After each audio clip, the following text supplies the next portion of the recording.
నమస్కారం, welcome to S4 media. ముందుగా headlines. రాష్ట్ర ప్రజల అభిమానాన్ని మరువలేను, శిరస్సు వంచి నమస్కరిస్తున్నా టీడీపీ అధినేత చంద్రబాబు.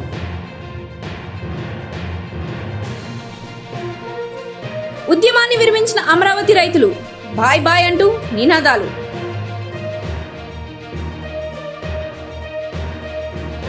అంతర్జాతీయ స్థాయిలో సంబరాలు, అనేక దేశాల్లో టీడీపీ జెండా ఎగరవేసిన అభిమానులు.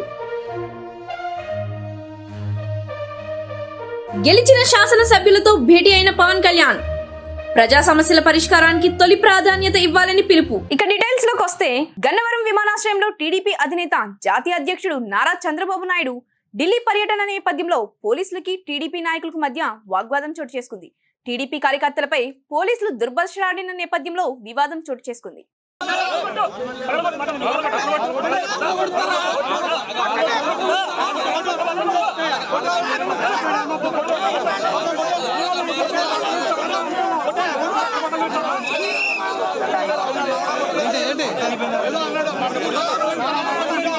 రాము రాము రా రాము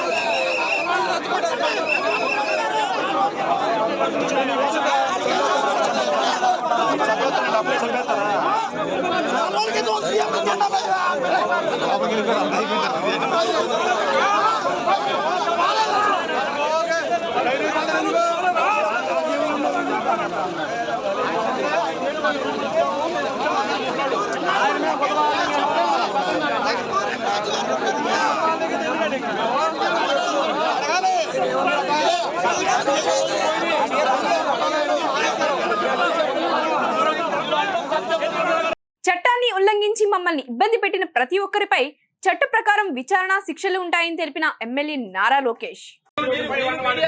కార్యకర్తలకు మాట ఇచ్చారు, మిమ్మల్ని ఇబ్బంది పెట్టిన వాళ్ళ పేర్లన్నీ కూడా ఒక బుక్ లో రాసా ఉన్నారు. ఆ బుక్ లో ఉన్న పేర్లు పనికి కల్పించబోతున్నారా? అంటే వాళ్ళు న్యాయం చేసే దిశగా లేకపోతే నేను మళ్ళీ చాలా స్పష్టంగా చెప్తాను. నా యువగలం పాదయాత్రలో స్పష్టంగా ప్రజలకి, కార్యకర్తలకు నేను హామీ ఇచ్చాను.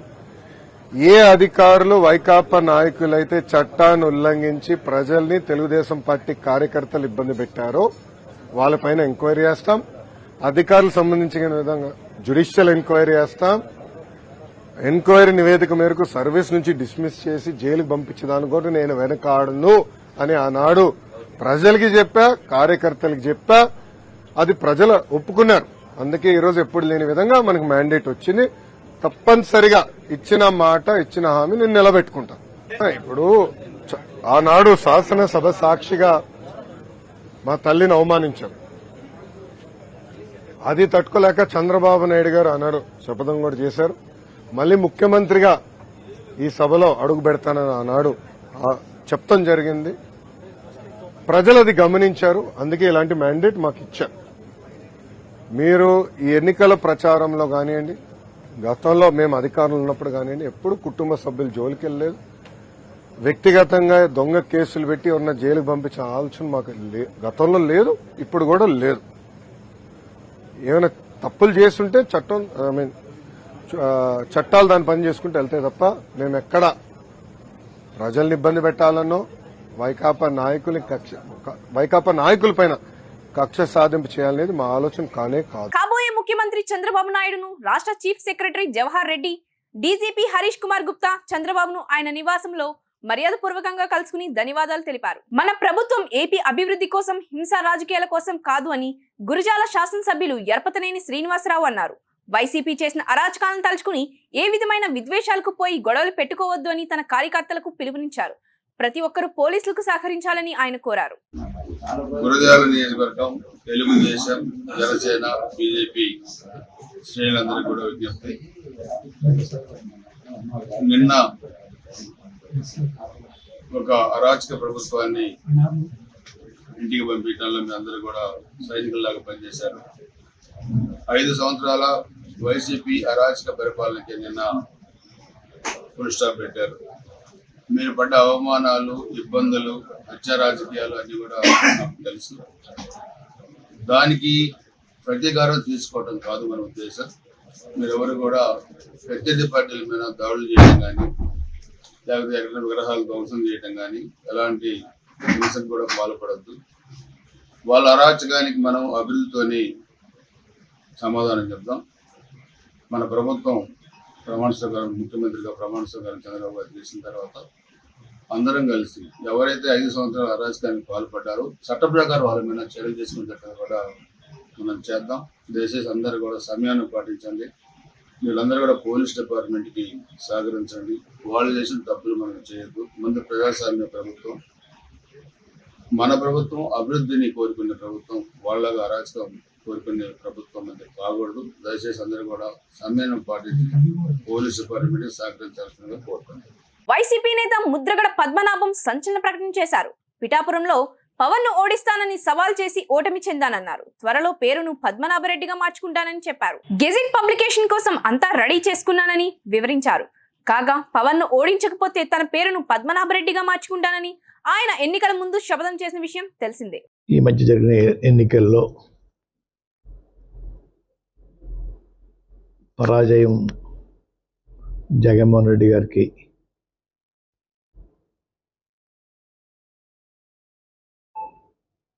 వచ్చింది. కానీ వారు కోట్లాది రూపాయలు సంక్షేమ కార్యక్రమాలు పేదవారికి ఆక్సిజన్ ముఖ్యమంత్రి ఎవరంటే జగన్మోహన్ రెడ్డి గారు. దేశంలో ఇటువంటి పథకాలు పెట్టిన ఏ ముఖ్యమంత్రి కూడా సాహసించలేదు. అటువంటి సాహసం మా జగన్మోహన్ రెడ్డి గారు చేశారండి. కానీ ప్రజలు ఎందుకు రిసీవ్ చేసుకోలేదు అనేది నా ప్రశ్న. సంక్షేమం కన్నా అభివృద్ధి మీద ఇంట్రెస్టా, లేకపోతే వీరు పెట్టిన సంక్షేమ పథకాలను మించిపోయి ఎదుటి పార్టీ వారు పెట్టడం వల్ల అటు మొగ్గారా అన్నది పెద్ద ప్రశ్న అండి. సంక్షేమ పథకాలకి ప్రజలు ఓటైనప్పుడు రాబోయే రోజుల్లో ఏ ముఖ్యమంత్రి కూడా సంక్షేమ పథకాల జోలికి వెళ్లకుండా ఉండే వాతావరణం ప్రజలకు కల్పించారని అనుకుంటా ఉన్నాను. అయినా కూటమి నాయకులు గెలిచినందుకు వారందరికీ శుభాకాంక్షలు తెలియజేస్తూ ఉన్నాను. గతంలో పవన్ కళ్యాణ్ గారి గురించి నేను సవాలు విసిరానండి. పిఠాపురంలో ఓడించి పంపుతాం, ఓడించి పంపకపోతే నా పేరు మార్చుకుంటాను పద్మనాభరెడ్డిగా అని చెప్పడం జరిగిందండి. ఓటమి చెందాను. అన్న మాట ప్రకారంగా నా పేరు పద్మనాభరెడ్డిగా మార్చమని చెప్పేసి గెజిట్ పబ్లికేషన్ కోసం పేపర్స్ అన్నీ రెడీ చేసుకున్నానండి. రేపు రెంట్లో పూర్తిగా నింపి పేరు మార్పు కోసం దరఖాస్తు చేస్తానండి. ఆల్రెడీ అన్నీ ఫిలప్ అయిపోయి ఇంకా తర్వాత ఉంటే చూసుకుని వారు మీద విసిరిన సవాల్కి నేను ఓటమి చెందాను కాబట్టి చెందితే పద్మనాభరెడ్డిగా మార్చుకుంటా అని చెప్పి అన్నాను కాబట్టి ఆ మాటకి నేను కట్టుబడి ఉన్నాను. అయ్యా ఆ ప్రకారంగా పద్మనాభరెడ్డిగా మార్చమని గెజెట్ పబ్లికేషన్లో ఎంటర్ చేయమని అడుగుతానండి. గెజెట్ పబ్లికేషన్ అయిన తర్వాత మళ్ళా మీకు ప్రెస్కి ఆ నమోదైన పేపర్స్ మీకు ఇస్తానండి. జనసేన పార్టీ తరపున గెలిచిన 20 మంది శాసనసభ్యులతో ఆ పార్టీ అధినేత పవన్ కళ్యాణ్ మంగళగిరిలోని పార్టీ కార్యాలయంలో భేటీ అయ్యారు. ఊహించని విజయాన్ని అందించిన ఓటర్ మహాశైలకు ఈ సందర్భంగా ఆయన ధన్యవాదాలు తెలిపారు. దశాబ్ద కాలం వేచి చూశామని, గతంలో ఏ పార్టీకి అందించిన విజయాన్ని జనసేనకు అందించడం ద్వారా ప్రజలు రికార్డు సృష్టించారని అన్నారు. 21 మంది శాసనసభ్యులతో తమపై గురుతర బాధ్యత ఉందని, ప్రజలకు ఇచ్చిన హామీలు, వారి సమస్యలపై ప్రత్యేక దృష్టి సారించి వాటి పరిష్కారానికి కృషి చేయాలని పవన్ కళ్యాణ్ సూచించారు. ఒక చారిత్రాత్మకమైన విజయం సాధించిన ప్రజలు ఇచ్చిన అద్భుతమైన తీర్పు, దాంట్లో మనం భాగస్వామ్యం అయ్యాం దాంట్లో.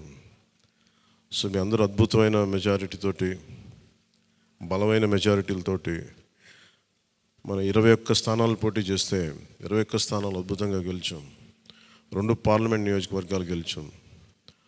భారతదేశంలో ఎప్పుడు కూడా తీసుకున్న అన్ని సీట్లు, పోటీ చేసిన అన్ని సీట్లు గెలవటం అనేది చాలా చాలా రేరెస్ట్ ఆఫ్ ద రేర్. ఇప్పుడు దాకా జరిగిందో లేదో కూడా తెలియలేదు. బట్ కంటెంపరీ టైమ్స్ అన్ని చేసిన వాళ్ళందరూ కూడా ఏం చేస్తారు, రీసెర్చ్ చేసిన వాళ్ళందరూ చెప్తారు ఫస్ట్ టైం ఇన్ ఇండియా అని. సో మీ అందరికీ జనశ్రేణుల తరపు, జనసేన సైనికుల తరపున, వీర మహిళల తరపున, పార్టీ పోటీ చేయని పార్టీ నాయకులందరి తరపున, మా అందరి ఆశయాలు ఆశీస్సు మీరు తీసుకెళ్తున్నారు ముందుకు రేపొద్దున. అంటే మీరు ఒక్కళ్ళే వెళ్ళట్లేదు అసెంబ్లీకి, వెనక జనసేనకు నిలబడ్డ ప్రతి ఒక్క నాయకులు, పోటీ చేయని నాయకులందరూ కూడా, రక్తం ధారబోసిన జన సైనికులు, అసలు అలుపెరకు ఇంట్లో నుంచి బయటికి రాని వీర మహిళలు, అసలు మామూలుగా ఇంట్లో నుంచి బయటికి రా, అలాంటి వాళ్ళు బయటకు వచ్చి మరి తిరిగారు మనకి. సో వారందరూ ఆశయాలు మీరు ముందుకు తీసుకెళ్తారు.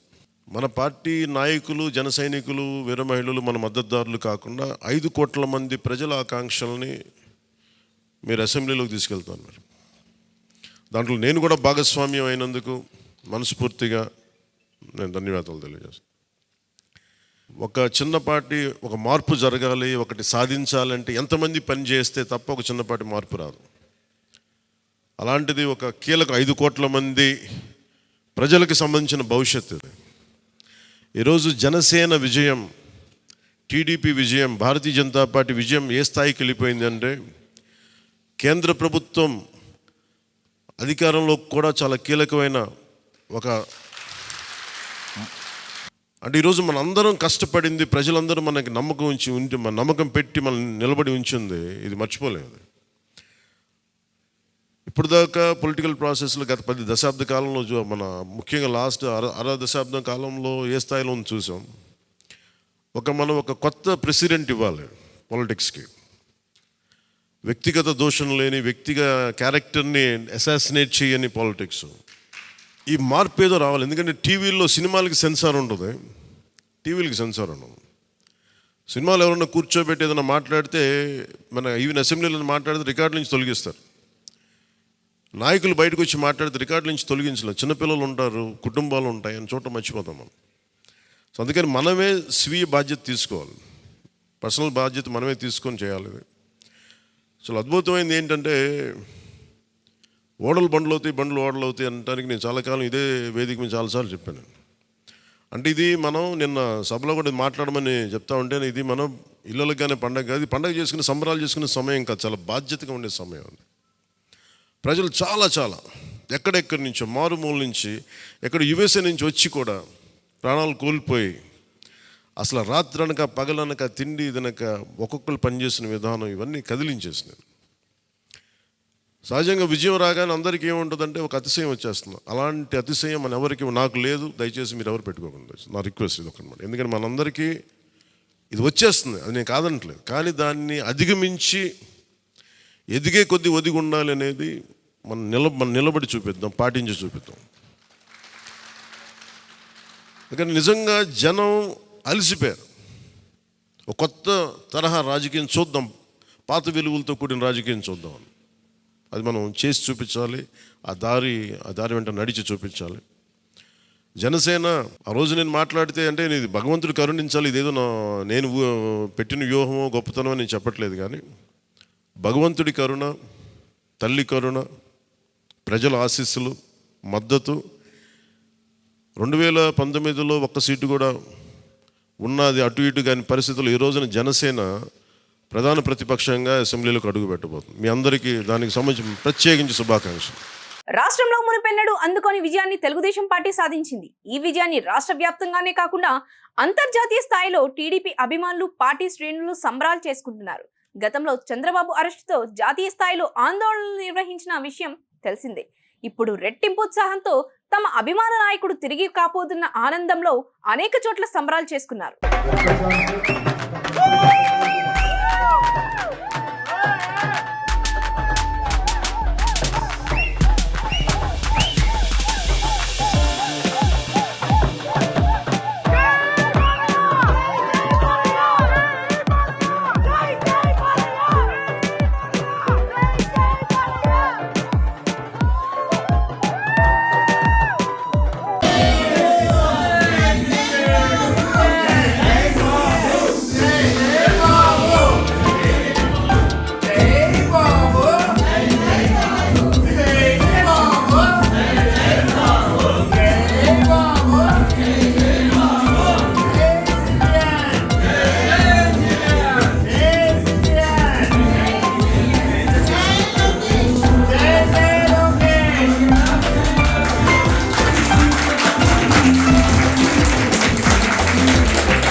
రాజధాని నినాదాలతో హోరెత్తిన అమరావతి ప్రాంతం చల్లబడనుంది. దాదాపు 1300 రోజుల పాటు నిర్వహించిన ఆందోళనకు ఫుల్ స్టాప్ పెట్టారు. 2019 డిసెంబర్ 17న జగన్ 3 రాజధానుల ప్రకటన చేయడంతో అమరావతి ఉద్యమం చేపట్టిన రైతులు దశల వారీగా అనేక పాదయాత్రలు కూడా చేశారు. అయినా ప్రభుత్వం నుంచి ఎటువంటి స్పందన రాలేదు. పలుమార్లు ఈ ఆందోళన ఉద్రిక్తలకు కూడా దారితీసింది. అమరావతి రైతులపై అనేక కేసులు కూడా నమోదయ్యాయి. ఎన్నో రకాలుగా ఆందోళన చేసిన కోర్టుకెళ్లిన వైసీపీ ప్రభుత్వం వెనక్కి తగ్గలేదు. 2024 సార్వత్రిక ఎన్నికల్లో కూటమి భారీ విజయం సాధించడంతో అమరావతి రైతులంతా సంబరాలు చేసుకుని ఉద్యమాన్ని విరమించారు. బాయ్ బాయ్ వైసీపీ అంటూ మహిళలు ముక్త కంఠంతో నినాదించారు.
సార్వత్రిక ఎన్నికల్లో టీడీపీ, జనసేన, బీజేపీ కూటమికి ఘన విజయాన్ని అందించిన రాష్ట్ర ప్రజలకు శిరస్సు వంచి నమస్కరిస్తున్నానని టీడీపీ అధినేత నారా చంద్రబాబు నాయుడు అన్నారు.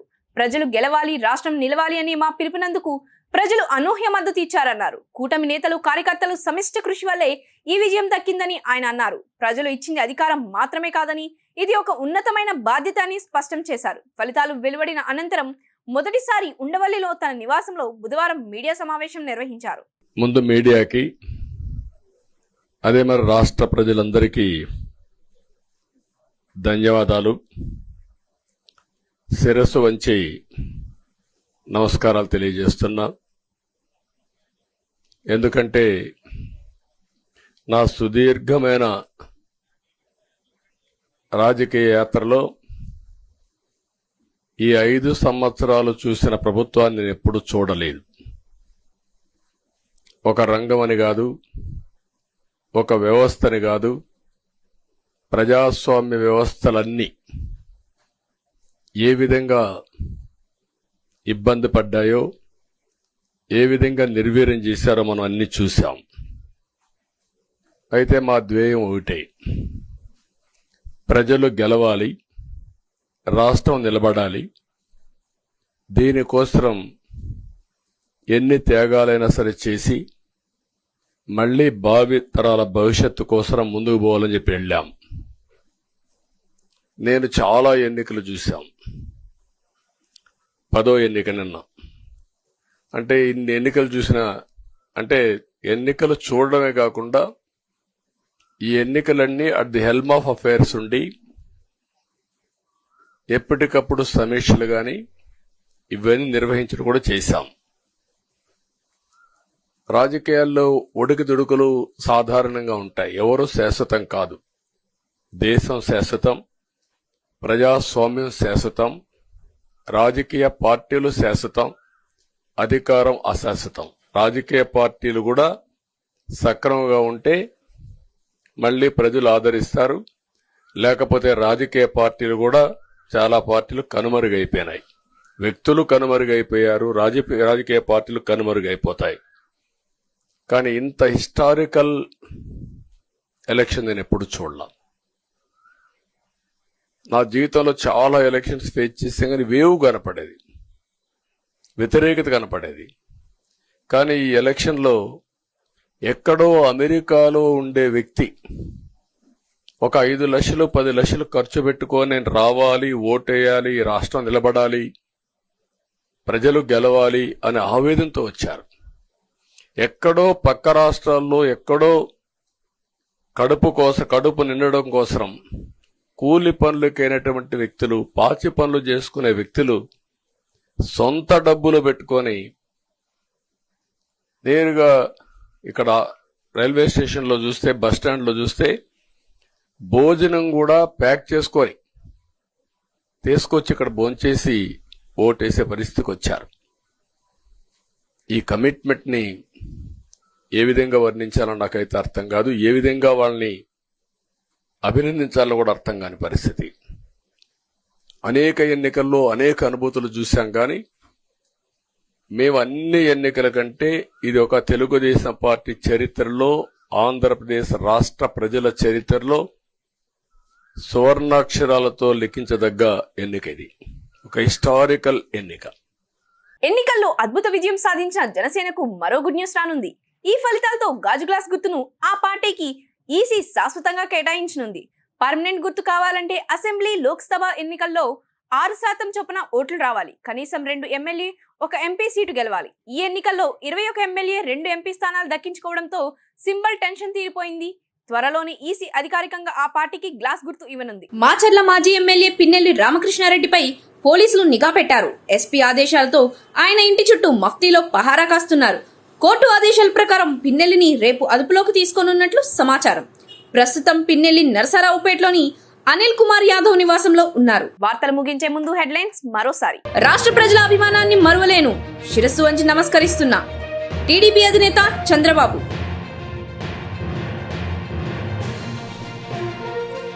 ఉద్యమాన్ని విరమించిన అమరావతి రైతులు బాయ్ బాయ్ అంటూ నినాదాలు.